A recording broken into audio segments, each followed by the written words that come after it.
Hello and welcome to Community Connection. I'm Susan Casper. Today we are delving into the dark, dangerous world of drug abuse and addiction here in the Valley and across the country. You are not alone. That is the message from the Addict's Mom, a group focusing on the mothers of addicted children. If you are a parent, please listen closely to one mother's fight to make sure no family goes through the devastation of addiction. She calls it a national crisis. One of her sons has already committed suicide following a long battle with alcohol abuse, and she's desperately trying to save her other two sons from drugs. You are about to see the face of addiction and recovery.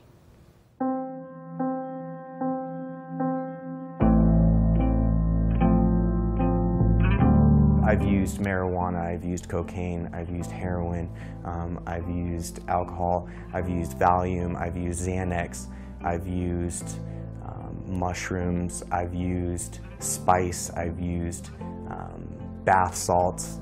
It's an endless list. Now that 27-year-old Josh Rittenhouse has your attention, he will tell you in his own words how he's still alive. I started experimenting with drugs when I was 12 years old.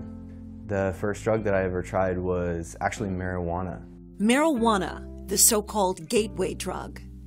It was actually late on a Friday night at a sleepover at a friend's house. We were playing video games and drinking soda. You know, we were all jacked up on Mountain Dew, and I had no real adult supervision, and everybody else wanted to smoke, and I followed suit. Josh's elementary school addiction quickly began spiraling out of control. By senior year, I was using alcohol, marijuana, and cocaine. Shortly after graduating from high school, I started to experiment with ecstasy. That was the first drug that I could say I fell in love with. Josh told me there was a constant voice in the back of his head saying this is wrong. I liked to test boundaries. I liked to feel alive. But it was a high he simply couldn't shake. It's a relief from the cage I know as myself. You know what's crazy is I almost fell in love with that rush of being on the brink of death. I was in denial. Josh's mother, Anna, tried everything to save her son. I couldn't accept that this was really going on.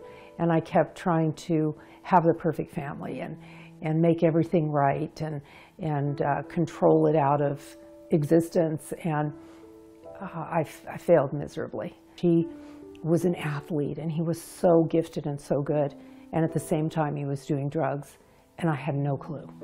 I thought I had protected him from all of this. I made sure he was in church. I made sure he was in youth group. He had good friends. I probably controlled him into trouble.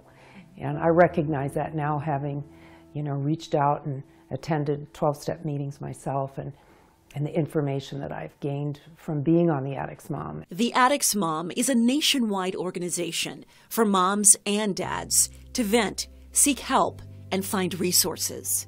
The mission of the Addict's Mom is to educate, number one, parents of addicts, because we're completely lost. We have no idea what we're doing when we start this journey, and we do most of it wrong. I decided to join the Addict's Mom when my youngest son, the youngest of our three children, was beginning to get out of control, and I felt there was something more going on, and I started to find things. My home, my search was always my principle, and I was finding things that were really out of the ordinary. Tin foil with black lines, broken cut up straws, and broken pens, and implements to do drugs with. And I started researching, and I said, oh my gosh, we're in trouble. We are currently losing 144 children, loved ones, adults, to addiction, overdose deaths in this country right now. If you do the math on that per day, that's a huge number. I hit rock bottom multiple times. That is until Josh finally decided to get clean. The best way that I could possibly describe withdrawal is everything that's contained in my skin trying to escape it. The physical is agonizing. I mean agonizing in the sense that I wanted to be in anyone else's body but my own. 18 days. That's how long it took Josh to fully withdraw. After being reintroduced to God, I've found that relief through a different source. The message that I would like to send is that there's no discriminating as far as alcohol and addiction goes. I came from a successful family and was given all the things that I needed, and still it affected my life, and I've returned to a place of sanity. Addiction has taken our family on a wild ride.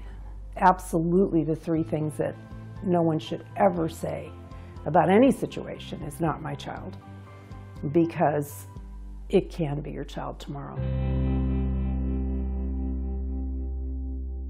The Addict's Mom Advocacy Group is currently working to get laws changed to stop the incarceration of children and adults of addiction. These moms are pushing to get addicts into treatment centers instead of jail. If you or a loved one is battling addiction, there is help. There are Addict's Mom chapters in every state in the country and Canada. We have put all of that information on our website, abc15.com/community connection. Thank you for watching. We'll see you next time.